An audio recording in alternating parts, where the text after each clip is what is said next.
Pada kesempatan kali ini saya akan membahas tentang kapan berdirinya Candi Borobudur, dan mohon disimak sampai selesai, supaya tidak salah kaprah dalam menyikapi pembahasan kali ini.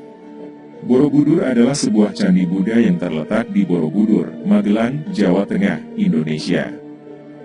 Candi ini terletak kurang lebih 100 km di sebelah barat daya Semarang, 86 km di sebelah barat Surakarta, dan 40 km di sebelah barat Laut Yogyakarta. Candi berbentuk stupa ini didirikan oleh para penganut agama Buddha Mahayana sekitar tahun 800 Masehi, pada masa pemerintahan Wangsa Shailendra. Borobudur adalah candi atau kuil Buddha terbesar di dunia, sekaligus salah satu monumen Buddha terbesar di dunia.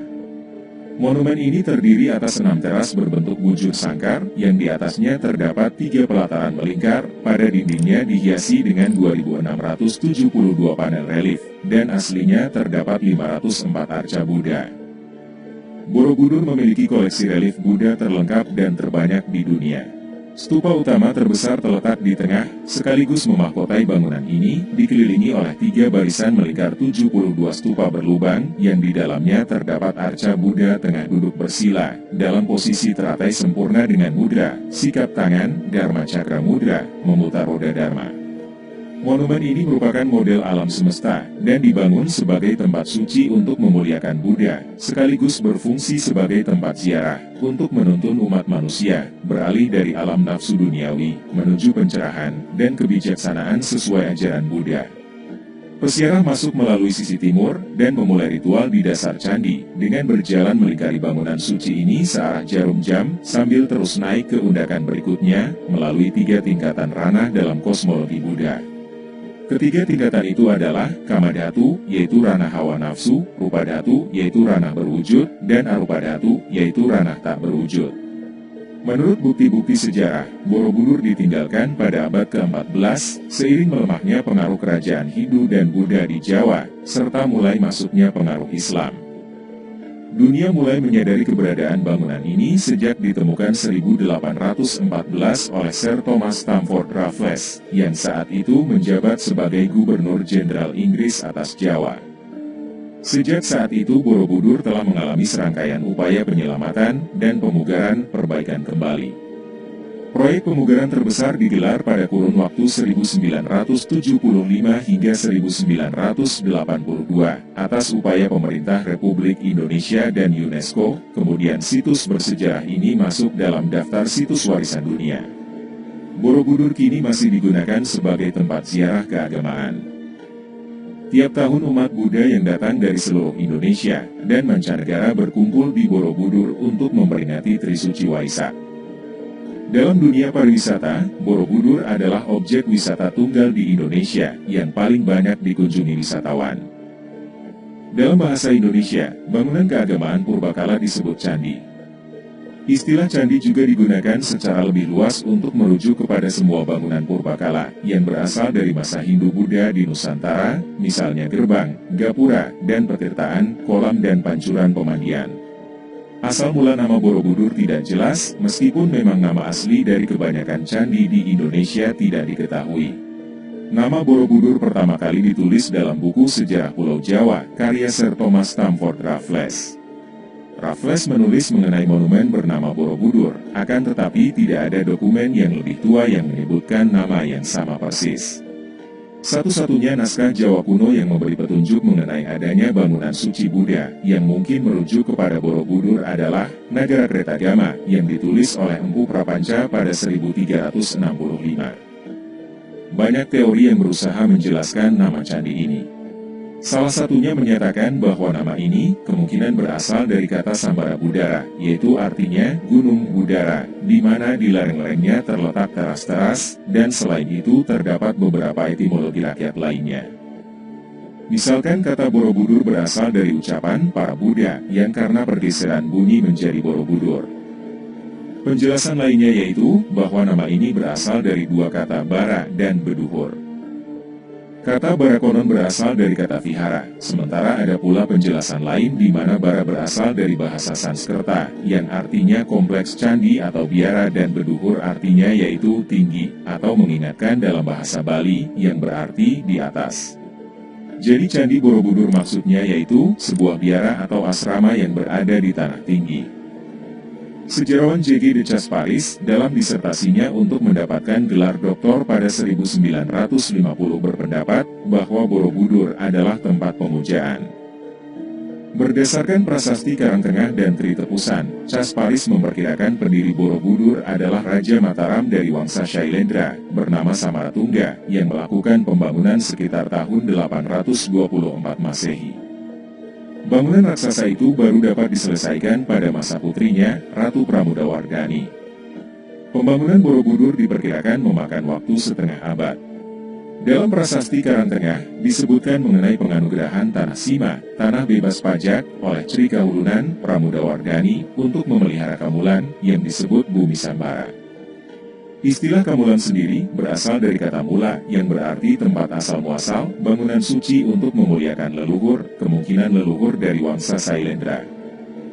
Casparis memperkirakan bahwa Bumi Sambara Budhara, dalam bahasa Sanskerta yang berarti, Bukit Himpunan Kebajikan 10 Tingkatan Bodhisatwa, adalah nama asli Borobudur. Menurut legenda Jawa, daerah yang dikenal sebagai dataran kedua adalah tempat yang dianggap suci dalam kepercayaan Jawa, dan disanjung sebagai Taman Pulau Jawa, karena keindahan alam dan kesuburan tanahnya. Selain Borobudur, terdapat beberapa candi Buddha dan Hindu di kawasan ini. Pada masa penemuan dan pemugaran di awal abad ke-20, ditemukan candi Buddha lainnya yaitu Candi Mendut dan Candi Pawon, yang terbujur membentang dalam satu garis lurus. Awalnya diduga hanya suatu kebetulan, akan tetapi berdasarkan dongeng penduduk setempat, dulu terdapat jalan berlapis batu yang dipagari, pagar langkan di kedua sisinya, yang menghubungkan ketiga candi ini. Tidak ditemukan bukti fisik adanya jalan raya beralas batu dan berpagar dan mungkin ini hanya dongeng belaka, akan tetapi para pakar menduga memang ada kesatuan perlambang dari ketiga candi ini. Ketiga candi ini, Borobudur, Pawon dan Mendut, memiliki kemiripan langgam arsitektur dan ragam hiasnya, dan memang berasal dari periode yang sama, yang memperkuat dugaan adanya keterkaitan ritual antar ketiga candi ini. Keterkaitan suci pasti ada, akan tetapi bagaimanakah proses ritual keagamaan ziarah dilakukan, belum diketahui secara pasti. Selain Candi Mendut dan Pawon, di sekitar Borobudur juga ditemukan beberapa peninggalan purbakala lainnya, di antaranya berbagai temuan tembikar seperti periuk dan kendi, yang menunjukkan bahwa di sekitar Borobudur dulu terdapat beberapa wilayah hunian. Temuan-temuan purbakala di sekitar Borobudur kini disimpan di Museum Karmawi Bangga Borobudur, yang terletak di sebelah utara candi bersebelahan dengan Museum Samudra Raksa. Tidak seberapa jauh di sebelah utara Candi Pawon, ditemukan reruntuhan bekas candi Hindu yang disebut Candi Banon. Pada candi ini ditemukan beberapa arca dewa-dewa utama Hindu, dalam keadaan cukup baik yaitu Shiva, Vishnu, Brahma, serta Ganesha. Akan tetapi batu asli Candi Banon amat sedikit ditemukan, sehingga tidak mungkin dilakukan rekonstruksi. Tidak seperti candi lainnya yang dibangun di atas tanah datar, Borobudur dibangun di atas bukit dengan ketinggian 265 meter dari permukaan laut dan 15 meter di atas dasar Danau Purba yang telah mengering. Keberadaan Danau Purba ini menjadi bahan perdebatan yang hangat di kalangan arkeolog pada abad ke-20 dan menimbulkan dugaan bahwa Borobudur dibangun di tepi atau bahkan di tengah danau. Sementara itu, pakar geologi justru mendukung pandangan Ye Wenkam dengan menunjukkan bukti adanya endapan sedimen lumpur di dekat situs ini. Sebuah penelitian stratigrafi, sedimen dan analisis sampel serbuk sari yang dilakukan tahun 2000 mendukung keberadaan Danau Purba di lingkungan sekitar Borobudur, yang memperkuat gagasan Ye Wenkam. Ketinggian permukaan Danau Purba ini naik turun berubah-ubah dari waktu ke waktu, dan bukti menunjukkan bahwa dasar bukit dekat Borobudur pernah kembali terendam air, dan menjadi tepian danau sekitar abad ke-13 dan ke-14. Aliran sungai dan aktivitas vulkanik diduga memiliki andil dalam mengubah bentang alam dan topografi lingkungan sekitar Borobudur, termasuk danaunya. Tidak ditemukan bukti tertulis yang menjelaskan siapakah yang membangun Borobudur dan apa kegunaannya. Waktu pembangunannya diperkirakan berdasarkan perbandingan antara jenis aksara yang tertulis di kaki tertutup Karmawi Bangga dengan jenis aksara yang lazim digunakan pada prasasti kerajaan abad ke-8 dan ke-9. Diperkirakan Borobudur dibangun sekitar tahun 800 Masehi. Kurun waktu ini sesuai dengan kurun antara 760 dan 830 Masehi, masa puncak kejayaan Wangsa Shailendra di Jawa Tengah, yang kala itu dipengaruhi Kemaharajaan Sriwijaya. Pembangunan Borobudur diperkirakan menghabiskan waktu 75-100 tahun lebih, dan benar-benar dirampungkan pada masa pemerintahan Raja Samaratungga, pada tahun 825. Terdapat kesimpangsiuran fakta mengenai apakah raja yang berkuasa di Jawa kala itu beragama Hindu atau Buddha. Wangsa Shailendra diketahui sebagai penganut agama Buddha aliran Mahayana yang taat, akan tetapi melalui temuan prasasti Sojomerto, menunjukkan bahwa mereka mungkin awalnya beragama Hindu Siwa. Pada kurun waktu itulah, dibangun berbagai candi Hindu dan Buddha di dataran Kedu. Berdasarkan prasasti Canggal, pada tahun 732 Masehi, Raja beragama Siwa Sanjaya memerintahkan pembangunan bangunan suci Siwalingga yang dibangun di perbukitan Gunung Wukir, letaknya hanya 10 km sebelah timur dari Borobudur. Candi Buddha Borobudur dibangun pada kurun waktu yang hampir bersamaan dengan candi-candi di dataran Prambanan. Meskipun demikian, Borobudur diperkirakan sudah rampung sekitar 825 Masehi.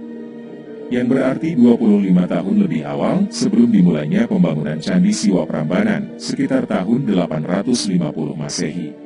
Pembangunan candi-candi Buddha, termasuk Borobudur saat itu dimungkinkan karena pewarisan Jaya, Rakai Panangkaran memberikan izin kepada umat Buddha untuk membangun candi. Bahkan untuk menunjukkan penghormatannya, Panangkaran menganugerahkan desa Kalasan kepada Sangha, komunitas Buddha, untuk pemeliharaan dan pembiayaan Candi Kalasan yang dibangun untuk memuliakan Bodhisatwa Dewi Tara, sebagaimana disebutkan dalam prasasti Kalasan Berangka, tahun 778 Masehi. Petunjuk ini dipahami oleh para arkeolog bahwa pada masyarakat Jawa kuno, agama tidak pernah menjadi masalah yang dapat menuai konflik. Dengan dicontohkan raja penganut agama Hindu bisa saja menyokong dan mendanai pembangunan candi Buddha dan demikian pula sebaliknya. Akan tetapi, diduga terdapat persaingan antara dua wangsa kerajaan pada masa itu, Wangsa Shailendra yang menganut Buddha, dan Wangsa Sanjaya yang memuja Siwa yang kemudian Wangsa Sanjaya memenangi pertempuran pada tahun 856 di perbukitan Ratu Boko.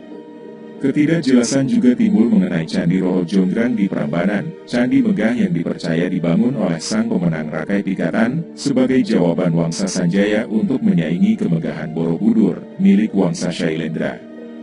Akan tetapi banyak pihak percaya bahwa terdapat suasana toleransi dan kebersamaan yang penuh kedamaian antara kedua wangsa ini, yaitu pihak Shailendra juga terlibat dalam pembangunan Candi Siwa di Prambanan.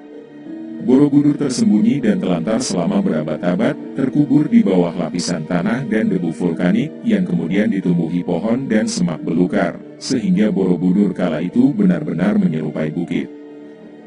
Alasan sesungguhnya penyebab Borobudur ditinggalkan hingga kini masih belum diketahui.